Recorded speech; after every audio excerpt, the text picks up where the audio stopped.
ဒီနေ့တော့အိမ်မှာလွယ်တကူစားလို့ရတဲ့မုံလုံးကြီးလေးပြပြပေးထားပါတယ်။ဂျုံရဲ့ပြီးတော့အထဲမှာအစားသွပ်ဖို့တကြားနဲ့နန်းလေးရှိရင်ကိုမှဒီမုံကလှုပ်စားလို့ရပါပြီ။ဒီမုံလေးရဲ့နာမည်ကတော့ဟိုတော့လို့ခေါ်ပါတယ်။သူ့ကိုတော့ဆောင်းဝါရီမှာစားကြတဲ့မုံတစ်မျိုးပေါ့နော်။အရင်ဆုံးဒီသဆေးမုံကိုပေါ့နော်။သဆေးမုံဒီခမင်းစားစွန်းတစွန်းစားလောက်ကိုရေနွေးဆိုပေမဲ့ပူပူကြီးတော့မဟုတ်ဘူး။နည်းနွေးလေးပေါ့နော်။ရေနွေးနဲ့အရင်နှစ်စွန်းလောက်နဲ့ဖြော်ထားပေးလိုက်ပါတယ်။တဆေးပမာဝယ်လဲဆိုတော့ဒီမှာတော့ကြည့်မနိုင်ရဆေးမှာဝယ်ထားတာပေါ့နော်ဆိုင်ထဲမှာမေးလို့ရပါတယ်ပြီးတော့ဂျုံမုံ200 gram ကိုတုံးထားတယ်ဂျုံမုံ200 gram ရဲ့ကောက်ညင်မုံကတော့နှစ်စွန်းထည့်ထားပါတယ်ပြီးတော့အရသာအတွက်စားနေငယ်တကြားနေငယ်ထည့်ထားပါတယ်တကြားမထည့်လဲရပါတယ်နော်ပြီးတော့စီတစွန်းဒါတော့မကတ်အောင်လို့ပါမွေးတဲ့ခါရင်ကတ်ပါတယ်ပြီးတော့ခဏကဖြော်ထားတဲ့သဆေးကိုပေါင်းထည့်ပြီးတော့သူအားရပါရနေပါမယ်မုံသားဟိုကဤသွားတဲ့အထိပေါ့နော်အဲ့တော့နဲတဲ့အခါမှာတော့တေချာပေါက်ရေရတော့လိုပါတယ်ရေရတော့ဖြည်းဖြည်းချင်းနေရင်ထည့်ရင်းနဲ့ပဲအရန်ကြီးလည်းမပျော့သွားဘူးအရန်ကြီးမမပေါင်းကြီးလည်းမဟုတ်ဘဲနဲ့အနေတော်နေတာဖြစ်အောင်နေထားပေးပါမယ်ရေချိုးစားတော့လို့အတိအကျရတော့မရှိဘူးဖြည်းဖြည်းချင်းထည့်ရင်းနေရင်းနဲ့ပဲမုံသားအီလေးဖြစ်လာရင်ရပါပြီ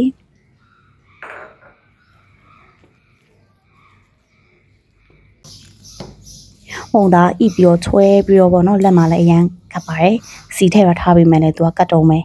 ဇွင်သူ့ကိုခဏလောက် plastic wrap နဲ့အုပ်ထားပေးလိုက်ပါမယ်ခဏဆိုရင်ဒါ45မိနစ်လောက်အုပ်ထားလိုက်ပါတယ်အဲမုံသားပွာလာမှာပေါ့နော်အဲ့ဒီမုံသားအုပ်ထားတော့မှာပဲအထဲမှာထည့်မယ်အစာအနေနဲ့ကတော့တကြားရဲပြီးတော့နန်းအနက်ထည့်ထားတယ်ပေါ့နော်ကောက်ညင်းမုံလေးကတစွန်းထည့်ထားတယ်ဒီနေရာမှာကိုကတခြားစာသွတ်တာတွေထည့်ခြင်းလဲရတယ်ဒီဟိုစီတွေနေကြစီတွေတို့အစီဆန်တွေထည့်ပြီးတော့လဲလုပ်ကြရတယ်ပေါ့နော်45မိနစ်တနားရီလောက်အပွားခံပြီးရင်တော့ဘဝမုံသားရပွာလာပဲပြီအဲဒီမုံသားပွာလာတာကိုစီလေးနည်းနည်းလက်မှာတုပ်ပြီးတော့မှနေပေးလိုက်ပါမယ်တော့စီတုပ်တယ်ဆိုတာလက်မှာမကတ်အောင်လို့ပါပဲအဲ့တော့ခဏလောက်ပေါ်အောင်လေဝင်အောင်ပေါ့နော်အထက်အောင်လေးခဏနေလိုက်မယ်တကယ်ခဏပါပဲ10မိနစ်လောက်ပဲနေပြီးရတဲ့တော့မုံထုတ်ဖို့ပြင်ဆင်ပါမယ်အရင်ဆုံးလက်မှာစီတုပ်လိုက်ပါဒါဆိုလုံးဝမကတ်ပါဘူးစီတုပ်ပြီးတော့ကိုစားမဲ့ပမာဏပေါ့နော်အလုံးကြီးကြီးစင်လဲမကြက်တာမျိုးဖြစ်နိုင်တာမလို့အလုံးပမာဏတော့ပုံမှန်လေးပဲလုံလိုက်ပါမယ်လုံပြီးတော့သူပြပြီးလားဆိုရင်ခဏကစားလုပ်ဖို့အတွက်ပြင်ဆင်ထားတဲ့ဒီတခြားနဲ့နန်းကိုတစွန်းလောက်ထည့်လိုက်မယ်ပေါ့နော်တစွန်းလောက်ထည့်လိုက်မယ်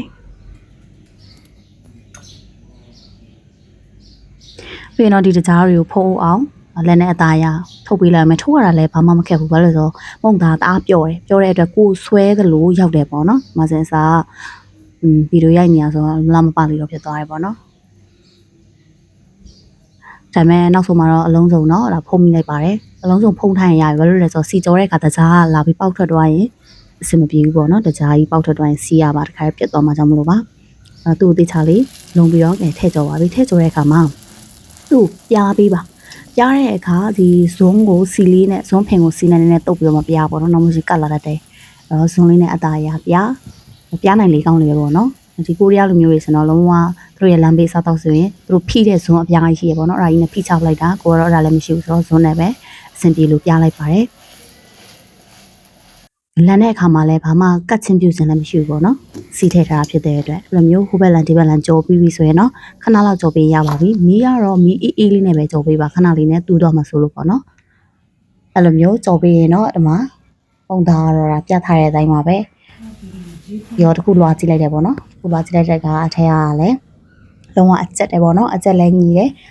ပြီးတော့တကြားတွေကလည်းအရေးပြောသွားဖြစ်တဲ့အရာသားလည်းချူချူလေးပေါ့နော်ပူပူလောလောလေးဆိုင်အရန်ကိုစားလို့ကောင်းတယ်ဒီမုံလေးဖြစ်ပါတယ်အဲ့တော့လှူစားကြည့်ပါလို့ပြောချင်ပါတယ်